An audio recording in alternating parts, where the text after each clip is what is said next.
Hello and welcome to the Scottish Football Show. Brilliant Barry Seals bumper bonus. Robson is made permanent boss at Aberdeen before his trial period is over. The most competitive league in the world. We look ahead to what is sure to be an incredible final day of the championship season. And the Lanarkshire Canty is back. In your ears, anyway.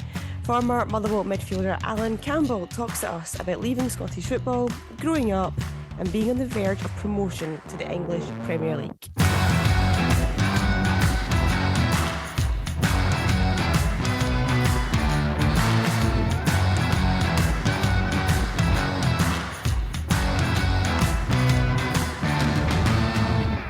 No Andrew this week. He's currently living in an airport, Tom Hanks style, after missing his flight to Spain this morning. But I am joined by the much more punctual and flexible football filmmaker, Findlay Marks. Finn, you'd never miss a 6 a.m. flight. You record podcasts at that time every week, don't you? Yeah, that's true, actually. I've never missed a flight in my life. I'm one of those people, maybe annoyingly, but like I like arriving at the airport in loads of time. But that's purely driven by the fact of the airport pint, to me, is one of the greatest joys in life. So especially if it's a 6 a.m. flight, I'm there at like 4 to get a pint and a bacon roll before the flight starts. So that's very much my way of doing air travel. Gee, well, stepping in this week, Euan Booth Robertson, welcome. And Euan, have you ever missed a flight? I have actually missed a flight. I'm guilty on that part, but I'm not going to go into it in case just for past reasons. But yeah, very, very frustrating thing to do. I don't advise it for anybody. Yeah, I can vouch for that. I think it was this time last year I also missed a flight to Italy, and it is the most frustrating and emotional thing I think you can actually go through. So Andrew, we're all with you there in spirit. God knows where you are in the world right now, probably sitting on a runway waiting for a flight to go, which will probably take about 5 more hours. Who knows? Anyway, moving swiftly on. What has been happening in Scottish football this week, guys? Let's start off with some funny stories. Have you seen anything been going on? The thing that I enjoyed most that I saw over the past week or so was the story about somebody using Clyde One Super Scoreboard to teach English. Did you guys see this? No, I didn't. What is this? So it's a Scottish guy who teaches English over in, I think it's Sardinia, somewhere in Italy. And he's an avid listener to Super Scoreboard, and he'd forgotten his laptop one morning, which has all of his, teaching material on it and everything. So when he got to the class, he's like, well, what do I do? And he had the genius idea of saying, now this is like an unfiltered Scottish production. What can you make out from these Scottish accents? And I think Gordon Duncan and Mark Wilson, they actually said they didn't understand everything, but most of it they could. I think the likes of Gordon Dale, they struggled quite badly with it. So as a tool for teaching English, it might not be the best thing, but I that really made me laugh. Did anyone see Todd Cantwell and his little bit of shithousery when Rio Hatate wanted a bottle of water from the Rangers physio, and he just picked up the bag, moved it round the corner, made sure he couldn't get a bottle from it, and his face was just like, what? I just wanted a bottle of water. And I did like later on, because he then found the bag, and you can see him looking at the other Rangers players going, water? Am I okay to take this? He's actually asking permission if he could take the water.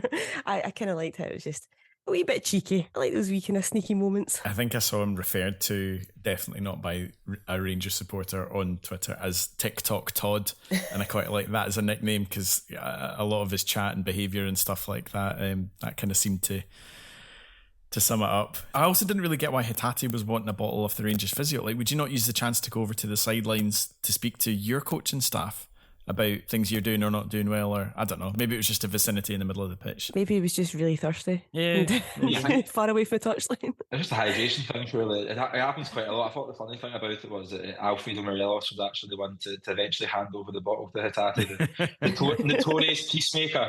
Yeah, no, his approach, he's found his mellow side, his approaches to leave Glasgow after a roller coaster ride of the last 5 years. I don't know if people actually notice this, but the sports science guys, they actually just dot bottles of water, and you get wee shots of hydration. It's like, I think it's wee shots of caffeine, or it's not the hydrogel or something like that. That's what it is. Yeah. So you've got different bottles of that. They just place them all the way around the pitch. Yeah. So they're pretty much dotted around the sidelines for the players to just grab whenever they want. Anyway, like maybe this incident was right in the middle of the pitch. He was just too lazy to go over to pick up one of them.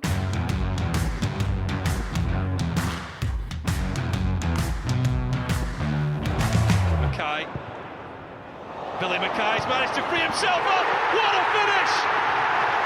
That is stunning from Billy Mackay, and he has a century of goals for Inverness. Talking of the Scottish Cup semi-finals at the weekend, Inverness Caley Thistle winning 3-0 over Falkirk on Saturday in the first semi-final, which now means they're just one game away from the European group stages. So goals from Billy Mackay, and Daniel Mackay secured a place in June's final for another trip back to Hampden. Okay, albeit they're up against Celtic, who are going for the treble after they knocked out Rangers with their 1-0 win on Sunday. But listen to this. So Caley Thistle, if they win the cup, they'll go into the Europa League playoffs. And even if they lose the playoff, they'll drop into the Europa Conference League group stages. So that's a guaranteed £3 million prize money and about $250,000 in TV money alone. And that's before we even talk about the results from the group stage games. This is incredible if this actually comes through. What do you guys think? Is this a really good Hollywood story? Or are we talking about a team here that could still be in the Championship next season? Is that going to just give our coefficient an absolute battering? Well, I don't think it will happen to start with, because in almost no universe, despite trying to look at it from the everything everywhere all at once timeline, there's no scenario where I can see Caley Thistle beating Celtic in the final, sadly. Caley Thistle have beat Celtic in 3 different cup competitions over the last 10, 20 years. 2000 was the first one, the Super Kelly one. There was the other one a couple of years after that, and then there was a semi-final one, the one that was really controversial with the handball incident. That was 2015. So in the space of 15 years, they've been put out 3 times by Caley Thistle in cup competitions. I still think it's an entirely different... realms different... of impossibility? I mean, statistically it could happen. I'm just thinking 99.9% chance that it won't. Just Celtic this season are too strong a beast. I just can't see it happening. But I mean, it's a cool story. It would be good if it happens. I think it's an even better story because they've actually been knocked out of the tournament already this season. and they're literally only in it because of a technicality. It's just such it's Scottish football to a T, isn't it?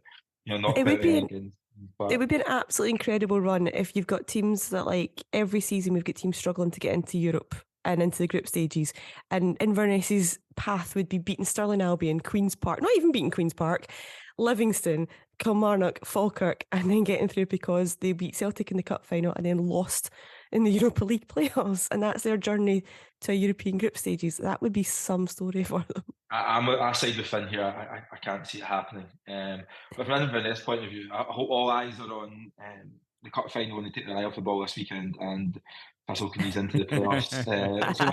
But I'm actually really interested to see how the allocation will be for the final for this, because Celtic can sell at the stadium themselves. It's not going to be, I doubt it'll be a 50-50 split, but would fans of other clubs go to the game in Inverness end if the tickets were on open sale? I think they probably would. Surely the starting point's got to be 50-50, and if an away support can't sell out their away allocation, then more tickets are given to the other club in case they can do that, because like you're saying, Celtic would sell it out themselves. So, well, one team that we'll be looking at obviously for that result will be Aberdeen, because their fight for Europe, obviously their positioning that they finish in will determine which competition they go into and which stage of the competition as well they go into. This week, they've given Barry Robson the manager's position on a permanent basis.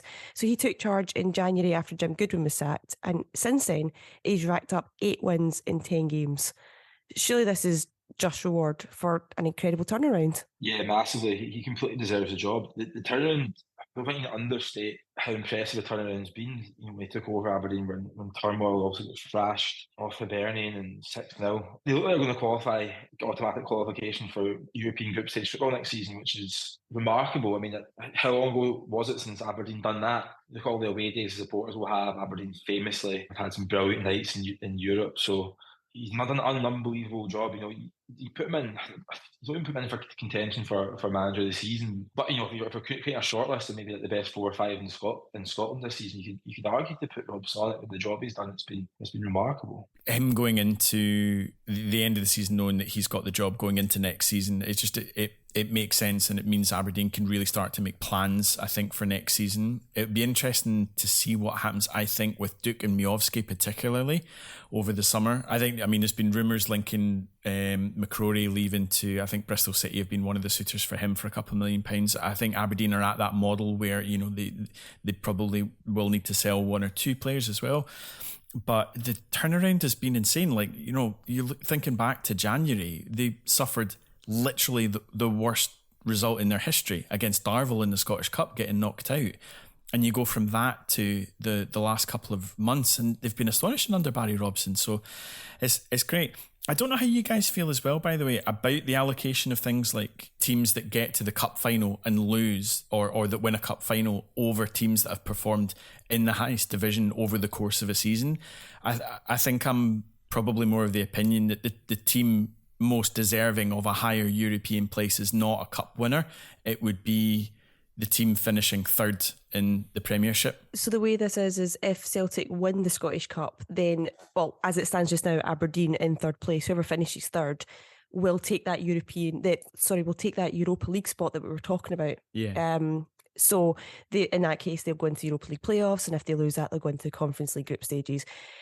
But as you're saying, if Caley Thistle win the cup, then they take priority for that position. And I know it's a traditional thing, and the cup winners always get a prize, but I completely see where you're coming from. And this is kind of what I was getting at when I was talking about, like, are they there in sporting merit? The run that Caley Thistle have had compared to 38 game season where Aberdeen or the likes of Hearts, whoever does take third place, surely they've had a much harder run to get their achievement at the end of the season. Of course, there's merit in, because you can only, the old cliche, you can only play what's in front of you. So if you get to a cup final, like, it's a great achievement. And Caley Thistle have put out some big teams.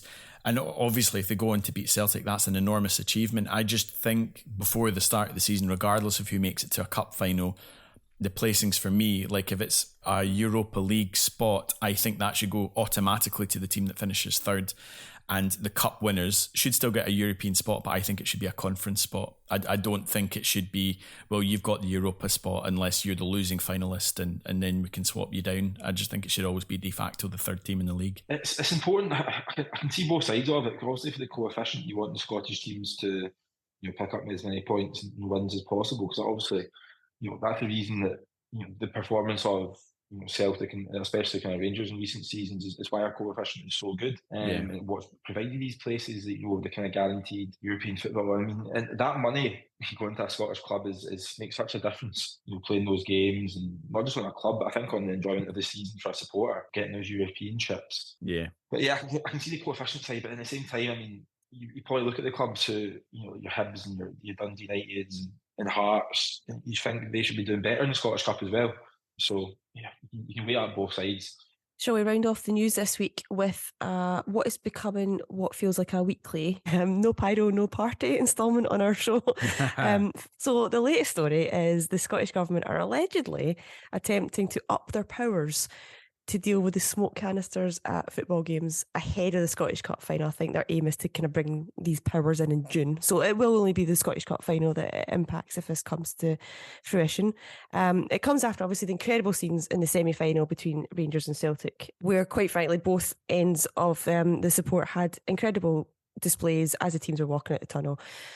There's not a lot of detail in this story. Fir, I don't know if you've kind of caught up on it. It seems to me like there's a lot of scare stories going around, and yet again the media aren't really embracing the fan culture side of this and just want to peddle the message that the government and the police are kind of handing them.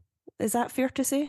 I think yes and no. I mean, like, I know you're an enormous advocate of pyro, and I know there are a lot of people in Scottish football that aren't massive fans in it. I think I'm somewhere in the middle of the two, in that I enjoy the displays. I'm not fervently for it, not massively against it if it's safe and it doesn't impact on other people's enjoyment of the game. I think with some of this stuff though, like, because I mean, it didn't do it by much, but it did delay the kickoff. And for example, if that happens in a European match, you get fined by UEFA for a late kickoff. So there can be repercussions for clubs if these things happen. I think also as well, the displays are amazing, but I think there might be an element of it which is, by allowing them to happen, you're kind of allowing a very, very fervent vocal minority of supporters to kind of have their way. And I wonder if it's just fair if there's slightly more of a discussion all round from all sets of supporters, because I know that there are quite a lot of supporters that really don't enjoy it as part of a match day atmosphere. It's difficult because it does add such colour and vibrancy to the situation, like to the occasion of these games, especially for something like a semi-final or whatever. I mean, again, you'll know more about this than we do, Laura, because I've been around, so specifically talking about like smoke grenades, like these canisters. I remember being over in Seville for the El Gran Derby, so Sevilla versus Real Betis, and being around the Betis fans, and they set off these smoke canisters. Like you can't breathe, you can't see or breathe. Like they set them off on the streets outside the stadium. It was fun to be part of that whole atmosphere, but being right next to one of them when they go off, like it is kind of scary because you physically can't catch your breath, and you can't see anything until it clears. So I kind of understand both sides of it. Again, if it's something that is, as tends to be the case quite a lot in Scottish football, if it's something where they're trying to legislate for something that they don't fully understand or appreciate, I think that's a bit dangerous as well. But I just feel like we're kind of going in circles a lot with this conversation. Yeah, it does feel like there's, I mean, I always do say it, there's a lack of understanding, there's a lack of education there. And as I can always say, if fans don't want to be around it, there are other areas in the stadium that they can go to. It becomes a well-known place, right, that's the corner that uses smoke, and that's the family section, for example. It becomes known over time. This is just part of like a learning curve though, and it does take time. Obviously a semi-final at a different stadium's a wee bit different. The smoke didn't last for a long time. The effects are not long lasting. It's the same as standing next to a smoke machine in a nightclub or someone smoking a cigarette next to you. I've been involved right in the middle of smoke bombs going off. I've also been in the same place. It was in Paris when I was in the middle of all that for the World Cup final, and there was tear gas going off as well. And trust me, there's a massive difference between the two of them if you want to argue over which one you can't breathe in. Also, in saying that, anyone who was kind of saying it was over the top should really check out Sturm Graz against Rapid Vienna in their cup final a couple of days ago. If you've not seen the scenes from this, it was utterly insane. The fireworks that go off, the stadium is black. So if you think that Scottish football is going in that direction, we're nowhere near that yet. Definitely check out what other countries across Europe are getting up to. But I think that might be part of the fear there, especially for older fans or fans that don't really understand the whole culture that goes around the pyro stuff and everything. Is it like, look at what's happening in some of the games in Europe or around the world or whatever. And it's like, I don't want that. Like, I go to the football to sit and see my mates, not to, like, even you're saying, I'm just playing devil's advocate here, by the way, but even you're saying, oh, it's no different to standing next to a smoke machine in a nightclub or whatever. It's like, yeah, but if you're going with like your dad or whatever, or somebody else who's got a health condition like they're asthmatic or something like that, like what happens to them? Where's the consideration for those kind of fans that are having that? And also smoke travels. Like, it doesn't necessarily mean you don't need to be sat right next to them in order to be affected by the smoke or whatever going on. So I don't know. I just think it's one of these things where there needs to be more of a discussion and better understanding, or trying to meet in the middle somewhere between both sides, people who are pro pyro and smoke and all that kind of stuff, and the people that are vehemently against it, and trying to figure out how we regulate something in the middle. I just definitely do think there needs to be education on the effects it has, because I think it's a very easy one for people to come out with and go, oh, I don't like it, I can't breathe. And it's like, well, hold on, what are the actual hard facts here? Can you not breathe? Like, can you not breathe? What is this actually doing to your insides? How long is it lasting? What are the long-standing effects? It would be good to know these facts, and that will definitely help in the long run if we are good. Like, pyro's not going to go away. So we may as well be having these conversations. I don't think there are many instances, though, are there, where smoke's something that's a health benefit. You know, it's not like it's going to magically change for pyro to be like, well, actually, there's negligible health effects for standing next to somebody setting off a smoke grenade at the football. It's not going to be good for you, is it? No, but as I say, unless you're like at Hampden in a different setting, the chances are you're going to know what you're getting yourself into when you go to a football ground. You're going to know what section does what. So unless you're kind of a standalone game like this, the chances are if you don't like it, you're probably going to choose a seat that isn't in amongst it anyway. I know we say no pyro, no party, but I think for some people they're very happy to be no pyro for me, thanks. I'm going home at 8:30. So. Not on this show.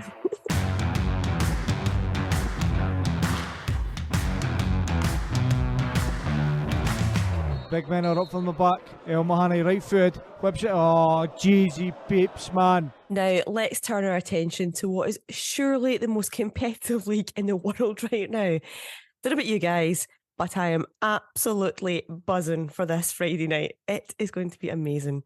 With just one game to go in the championship season, 9 of the 10 clubs go into Friday night's fixtures with something to play for. 2 teams, Dundee and Queen's Park, they're going for the title. 5 teams, Partick Thistle, Ayr United, Inverness Caley Thistle, Morton, and the loser of Dundee Queen's Park are going for the 3 playoff spots.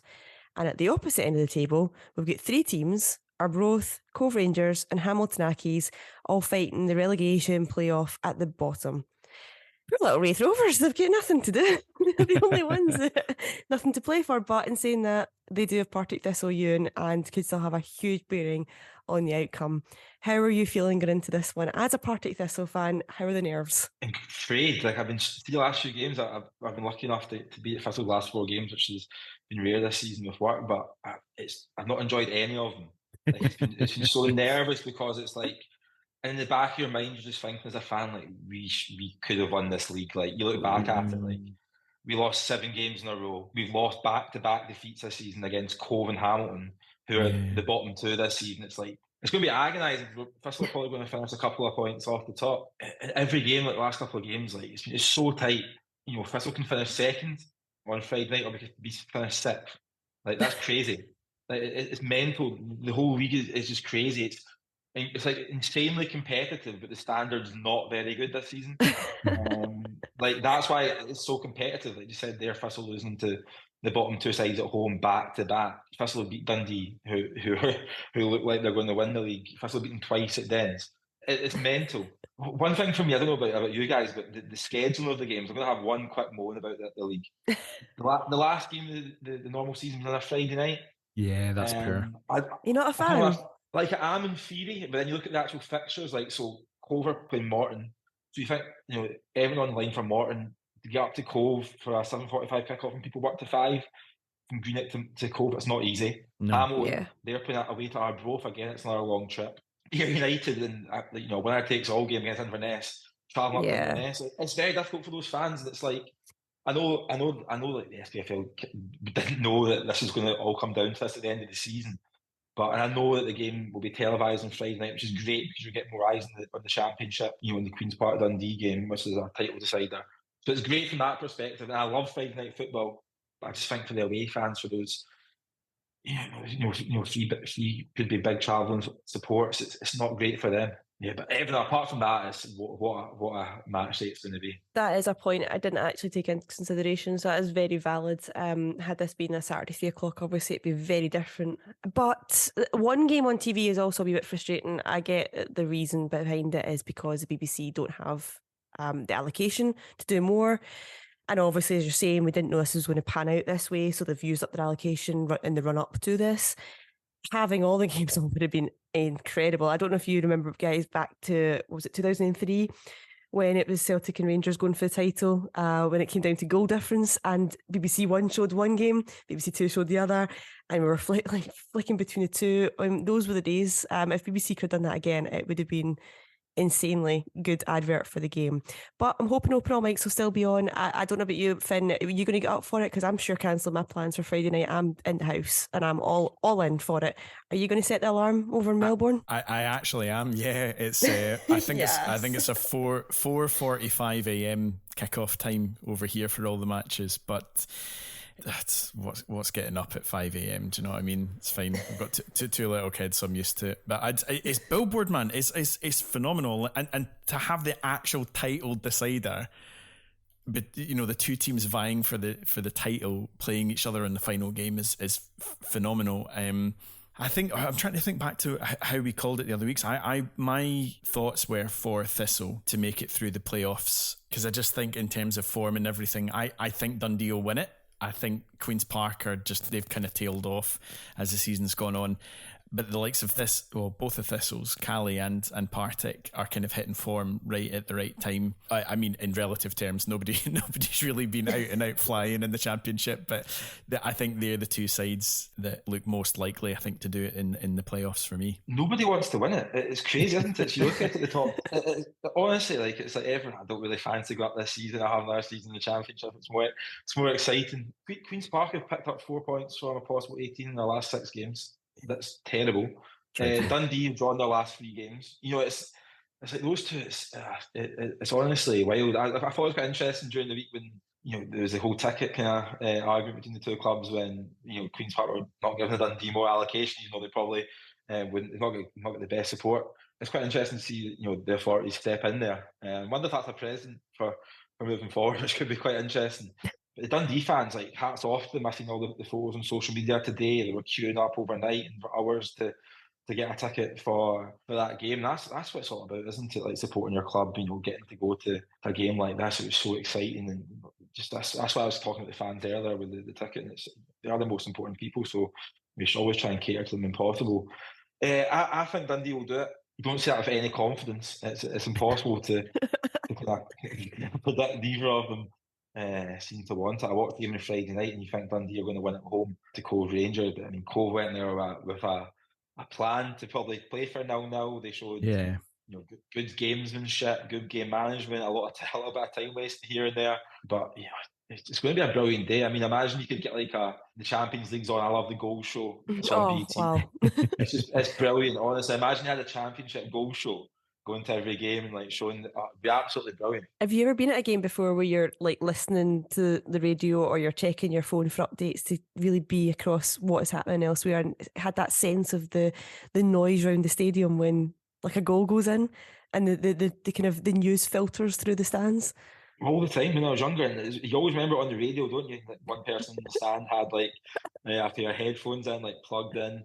This was like obviously before AirPods and before they even checked the scores on your phone, didn't you?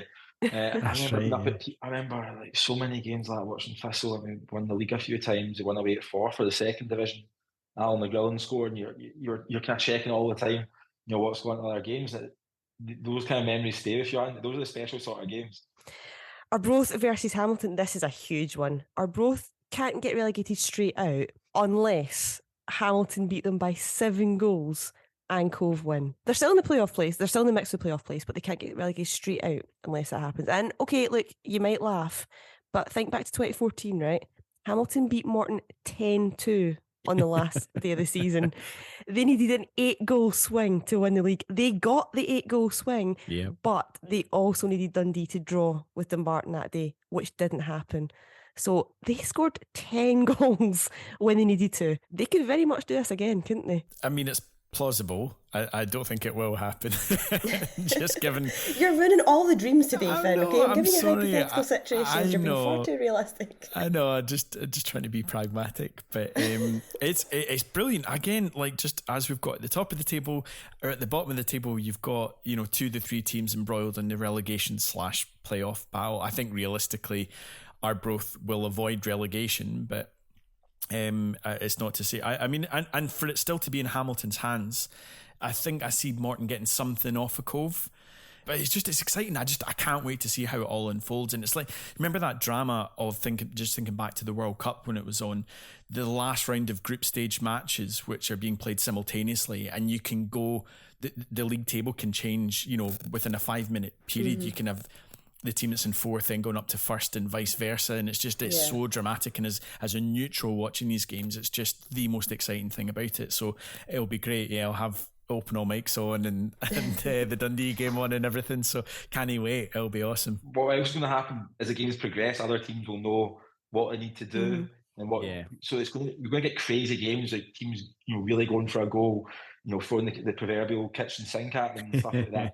Because Ayr and Inverness could draw and then Morton could win, which would put them into the playoff over both of them. I think Cove will end up in one of the relegation places, and I think Hamilton will as well. What way round that, I don't know. It really is just like the whole season hasn't counted, and they've just dropped in like 10 teams into the ring for the last day and just went, do you know what? Battle it all out.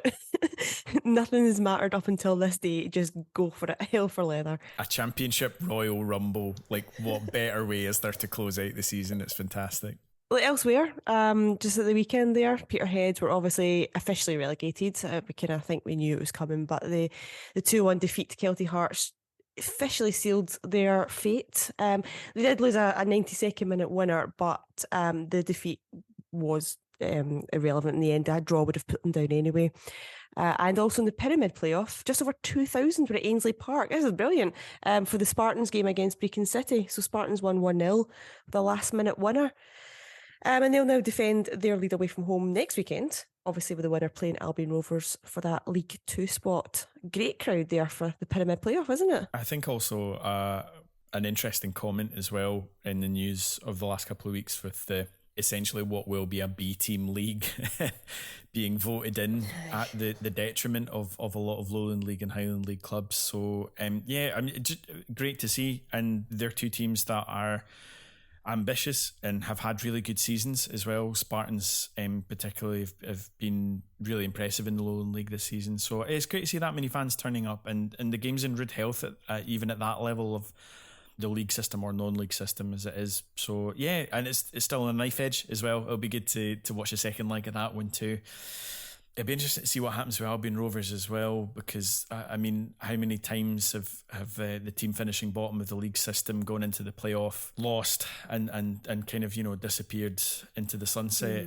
I think a lot of teams have found it really hard to get back up. Brecon City, of course, being one of them, and Berwick Rangers are another one who have just, I don't know if they'll ever get back into the league system. So it can be a bit of a death knell for the teams that are at the wrong end of League Two. But it's still great that there's still so much good football going on at this business end of the season.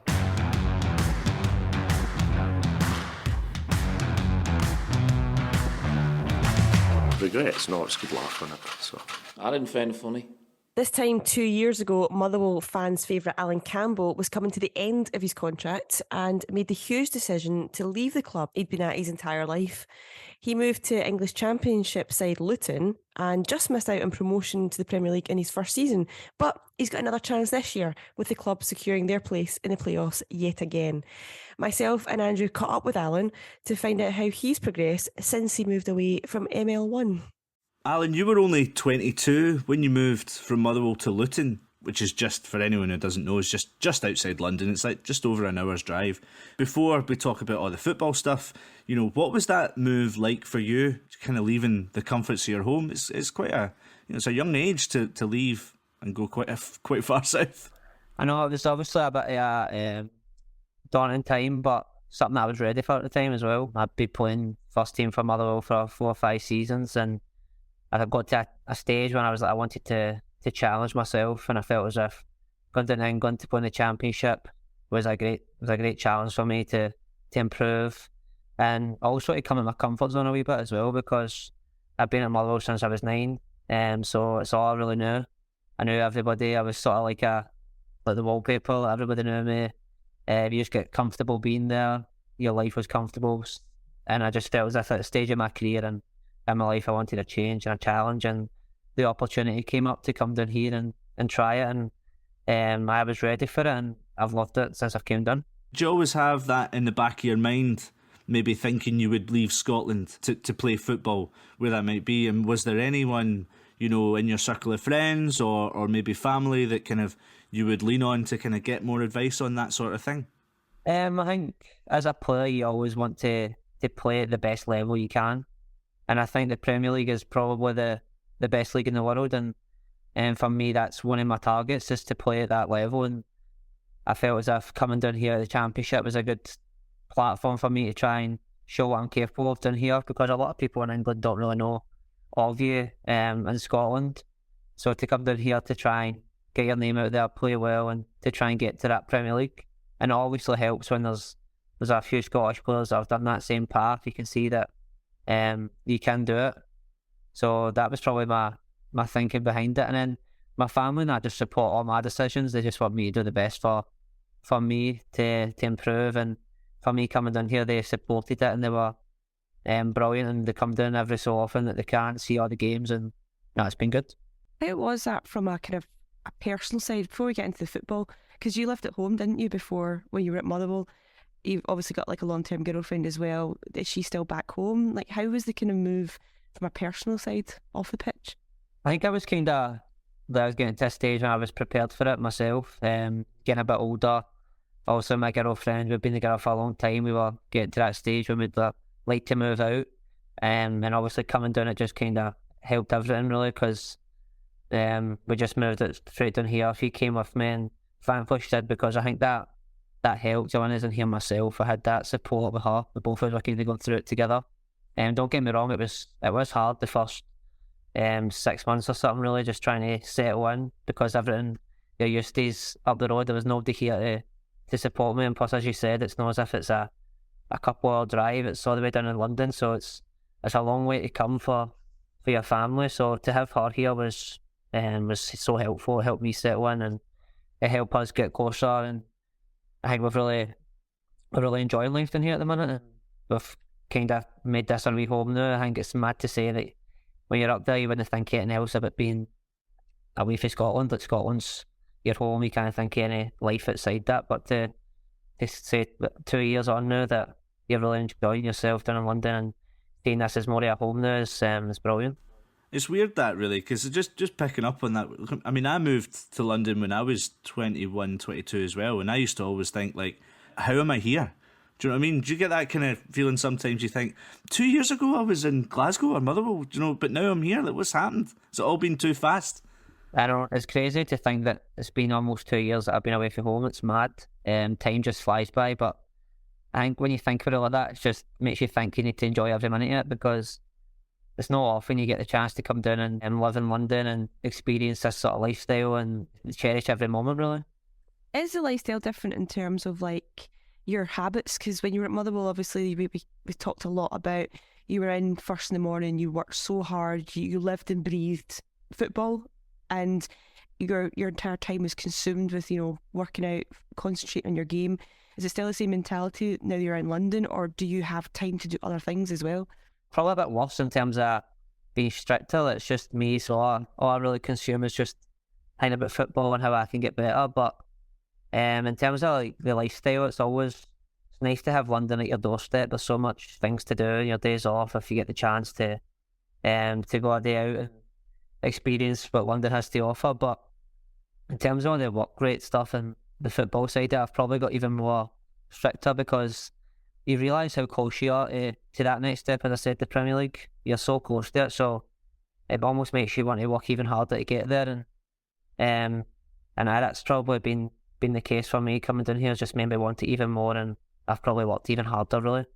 Since the move, have you been exposed to like more similar footballers in terms of mindset and kind of goals that have helped you kind of continue in your progress? Because I look back and remember when Nathan Jones signed you, he spoke about your mentality and your work rate, and he also highlighted that you've become a fan's favourite, which I think you have. But has the exposure to the standard helped you? I think so. You're playing against better players, so you need to be at the top of your game. And I think coming to Luton's helped as well, because I think if you look at Luton, it's a club that's on the up. They're really ambitious and really want to do well, and the players that the club have brought in are the exact same. Everybody in that changing room wants to get better, wants to improve. So I'm going into that environment every day. Even the staff, the fitness staff, the coaching staff, everybody wants to go in the same direction and really work hard and get better. So I've only thrived off that, and I think if I look at myself 2 years ago and to where I'm on now, I've really improved physically, off the pitch and on the pitch, and then obviously technically as well. And I think that's been one of the main reasons why I've really enjoyed it, because everybody's just striving to do well. And if you know me, that's sort of my personality, is always want to get better, and I think I've came to a place where that's one of the main things. What's the coaching been like at Luton compared to kind of Scottish football? To be fair, I've worked with really good coaches when I was at Motherwell, so it's not as if it's been much different. I'm lucky enough to work with, obviously, Stephen Robertson at the time. He's a really great coach, and no surprise that he's doing well right now as well. He was really good to me, 1-1. And obviously Graham Alexander for our left was the same, and he come down here and it's a lot of the same ideas, maybe just, I don't know, probably more staff, more time on the training ground to do things. And I think the main thing down here is a lot of games, so it's not as if we're training full weeks like you were up the road was constant Saturday, so you had a full week to prepare for games. Down here is a bit different because you're playing Tuesday, Saturday every other week, so there's not a lot of time on the park, but most of it's a bit the same, to be fair. I don't want to dwell too much on the English football side of things. This is a Scottish football podcast, but you guys are doing so well this season, obviously secured your playoff place. Now it's a question of just how well you do in that sense. You've got a real chance now to really push on and go up to the Premier League, haven't you? Aye, I think we're in the same sort of position last year. Well, last year we had the last game of the season to get into the playoffs. This year we've managed to do it with a couple of games to spare. But I think the thing for last year is just that disappointment that you were close to getting there, and then to get that took away from you was disappointing. So I think the main focus is just try to make that run right this time and really pushing to get into that Premier League, because it's so close. As you said, it's only a couple of games and you're in there, so it's exciting, and I'm really looking forward to it and just really want to make it count this time. Do you still keep in touch with, or do some ex-teammates of yours keep in touch with you and send you messages of goodwill for this up-and-coming playoffs? Aye, well, a lot of times I'm in contact with a lot of boys anyway, just throughout the season. It's not just that I get in the playoffs.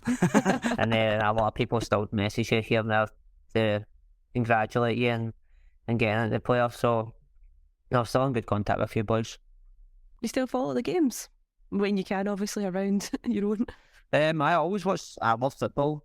People always ask me what's your hobbies outside football, and I don't really have much, to be fair. I just love football. I'm constantly watching games, any games really. And that's Premier League, Scottish Premier League, Scottish Championship down here. I'm always watching games, and I just love football, so I am always keeping up to date with what's going on up there.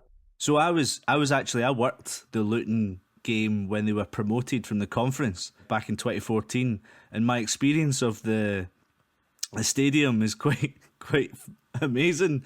I'm interested to hear your honesty towards what Premier League fans might expect when they come to Luton, and do you think it will probably be a factor which might help you? I definitely help us. It was the worst toilets I've ever seen in my life, Alan. The public toilets were, honestly, I felt like I was walking into a horror movie. It's a really old-fashioned stadium, but yeah, the atmosphere in there's brilliant, especially in the midweek games, and the fans really get behind you, and it's always a full house. And I think it's a bit intimidating for opposition teams to come there and get a result. So I think that would obviously work in your favour, especially if you're playing against the top teams that are used to these big, massive 50,000 seater stadiums, and the luxury in that to come to Kenilworth Road, to traditional English stadium, and I think that would obviously really work in our favour, and I would give us a wee bit of an advantage. So, Fir Park atmosphere or Kenilworth Road atmosphere? Which is better? I would say in a midweek game, probably Kenilworth Road in terms of the more fans, and I think there's normally 10,000 fans there. Right. But I do think Motherwell's, the Well boys are brilliant, and I must say, to be fair, because they always give an atmosphere to the stadium, and they're always there in the numbers, that section. I think that's really important in a game, that you've got that section of fans that really be that wee spur on. So I really miss them, and especially scoring a goal and running to that end, I really miss that. So it is a close one to be there. Do you get many ultras groups or kind of singing sections like that in the Championship? Because you get nothing like that in the Premier League. No, there's not really much, to be fair. I think that's what I've missed. Up in Scotland, a lot of the teams have that now, and it really adds to the atmosphere. They're always the ones singing, making the atmosphere, even having a bit of arguing with the away fans, and just that the atmosphere it brings to a game, really. I think that is kind of missed in here. I'm trying to think on the top of my head. I can't really think of any teams that I've come up against that have had that, so I do miss that. Yeah, I know how you feel. I miss that as well. I miss filming it. On the last podcast, Alan, I was talking about, because I produced the Wrexham game at the weekend, we spoke about pitch invasions, and Laura was very, very against the idea of pitch invasions. She kind of gave the analogy of you wouldn't run onto the panto stage at the end to kind of say congratulations, which I thought was absolutely terrible. But as a footballer, and say Luton get promoted and the fans are running on, you would enjoy that experience, I presume?